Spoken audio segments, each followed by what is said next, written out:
Кызыл – это для меня как родной дом, родной край, родные земли.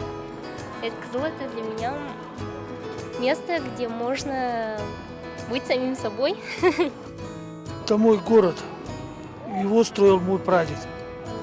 Я родился в этом городе. Отец родился в этом городе. Отец отца родился в этом городе. Приезжайте, но не пакостите.